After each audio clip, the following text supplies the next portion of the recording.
What's up, Algebra 1, and welcome to your Module 1 review for the midterm. The first thing you're going to want to do is you should attempt both problems 1 and 2 all on your own, and when you're finished, resume the video. Alright, you've tried problem 1 and 2. Okay, so you're going to have two questions just like this on your final.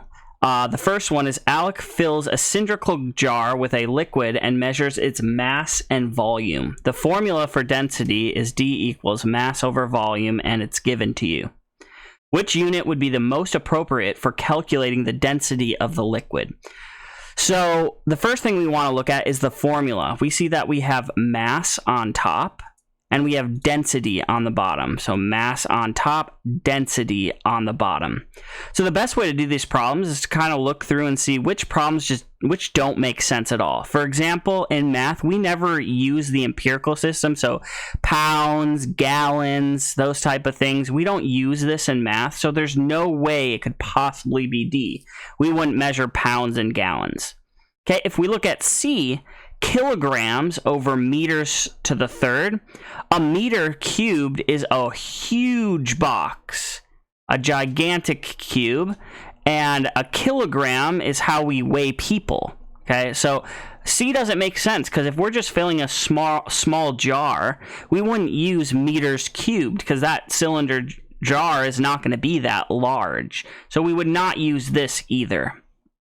Now we're kind of stuck between A and B, which B is okay, but A is your correct answer, and that's because, one, in math, when we're weighing something smaller, we always use grams. So this grams is a dead giveaway that it's probably A or B.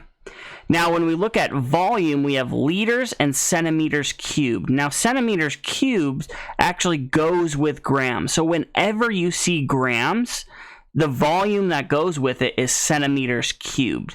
So maybe that's something you want to write down. You always want to use centimeters to the third with grams. If we were using liters, we would probably use kilograms. So I would say meters cubed is usually what you would use with kilograms. So this is just a good thing to know when you're doing problems like this. You got to know it. Centimeters cubes goes with grams. Meters cubes go with kilograms. So A is our best option. Okay, number 2. So number 2 has to do with, one, some simple algebra, but also making sure you're rounding numbers correctly. So a mechanic charges $45.50 per hour. If they worked for 3.75 hours on a repair, which total amount most realistically represents the cost of the labor? So if I pull up my calculator, I'm going to multiply 45.50 times 3.75, and I get 170.625. So realistically, if you were to actually get this work done, you wouldn't actually pay 170.625. That just doesn't really make sense. You can't spend like half of a penny. So in this problem, D does not make any sense. Okay, we wouldn't pay like that.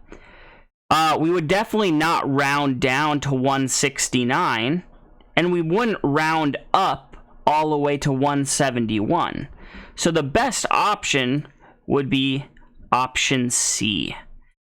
Also, a good trick is we see that this had 2 decimal places. This had 2 decimal places. So when I do my calculator, I want to round to the second decimal place. So this 5 would bump the 2 up to a 3. So our answer would be 170.63. So for your Module 1 questions on your midterm, these are the 2 questions you will see. You will see 2 questions just like this, number 1 and number 2, and those are 2 that will be graded. So make sure you know these, go through them a couple times, and you'll be good.